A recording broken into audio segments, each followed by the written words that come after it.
Assalamualaikum warahmatullahi wabarakatuh. Kami dari kelas 12 TPFN 2 ingin mewawancarai Ude Manece, Mane Boce. Ya, sebelum wawancara, ini saya berbicara dengan ibu siapa? Saya Niken. Oke. Apa yang sedang dijalankan Ibu Niken? Apa bisa yang sedang dijalankan Ibu Niken?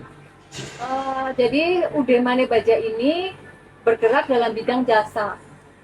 Jasa ini menyangkut jasa potong dan jasa tekuk plat atau baja. Platnya itu sih sebenarnya bisa jenisnya apa aja, nggak harus kayak baja misalnya besi gitu ya, bisa dari kayak stainless atau dari semacam kayak yang bordes yang lebih tebal lagi dari potong.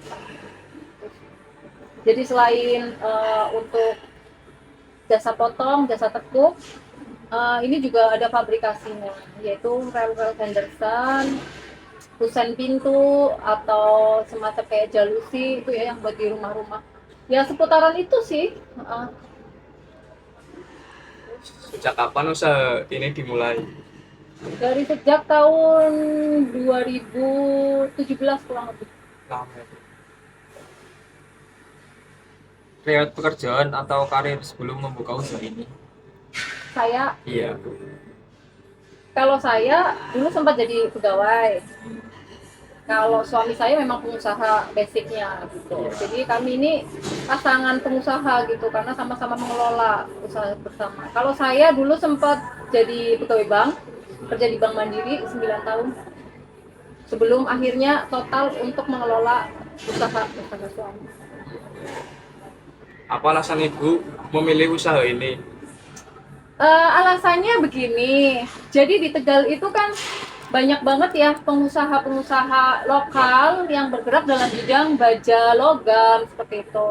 Nah, UD Mane Baja ini bermaksud untuk memfasilitasi para pengusaha-pengusaha yang sudah ada supaya mempermudah gitu loh. Jadi misalnya mereka punya pekerjaan yang berkaitan dengan potong atau dengan tekuk besi supaya presisi, supaya tepat. Nah, itu kami membantu seperti itu gitu. Jadi kalau selama ini mereka kan mengerjakan dengan cara manual ya, potong sendiri atau tekuk sendiri, itu kan hasilnya kurang maksimal, presisinya juga kurang seperti itu ya. Terus jadi dari segi estetikanya kan juga kurang. Nah, di sini maksudnya seperti itu untuk memfasilitasi para pengusaha-pengusaha lain.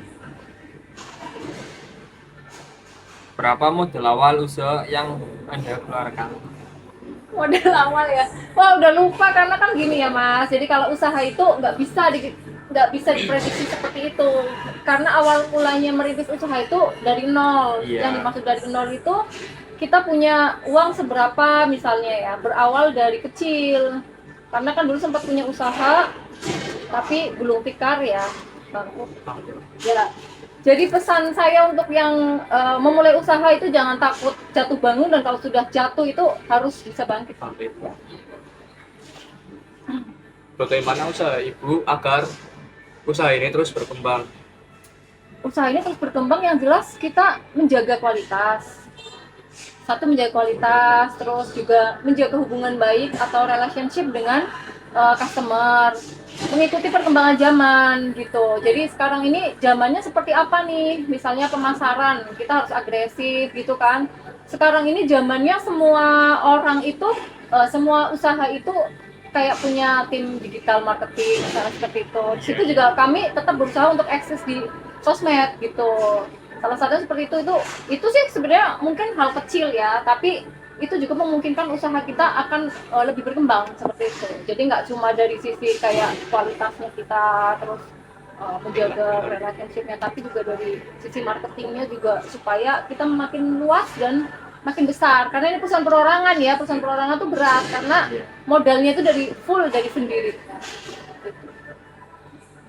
Apa hambatan dalam menjalankan usaha ini? Hambatannya itu banyak. Hambatannya itu kadang-kadang apa ya, yang apa ini, bingung saya jawab. Hambatannya itu kadang-kadang di kerjasama baik itu antar customer atau dengan karyawan, misalnya karyawannya mengundurkan diri itu jadi hambatan, kita bekerja jadi kurang maksimal, atau customernya misalnya pembayarannya agak telat, yaitu jadi hambatan juga.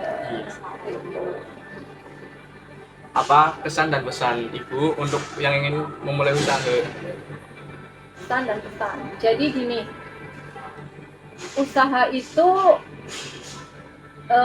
pasti berat, seperti halnya sama dengan halnya meraih cita-cita itu juga berat ya. Tapi apapun itu harus tetap bertahan. Jadi dalam artian apapun yang terjadi, entah kita jatuh bangun ataupun kita mengalami hal-hal yang membuat kita itu kayak kayak jatuh, kayak terpuruk, itu jangan berlarut-larut. Pasti semua manusia itu mengalami hal-hal yang membuat kita itu jadi tidak semangat melakukan sesuatu gitu. Tapi hal seperti itu nggak boleh berlarut-larut. Jadi kayak misalnya kita bangkrut pun, misalnya usaha apapun itu, nggak harus bidang besi, nggak harus bidang apa.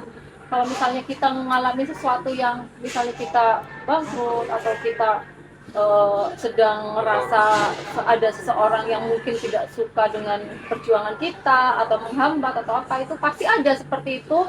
Tapi itu harus mentalnya itu harus bermental baja yang usaha itu ya. Jadi karena kita tuh pasti banyak dinyinyirin orang, pasti banyak diomongin orang, pasti kadang orang juga tidak bisa diajak kerjasama gitu.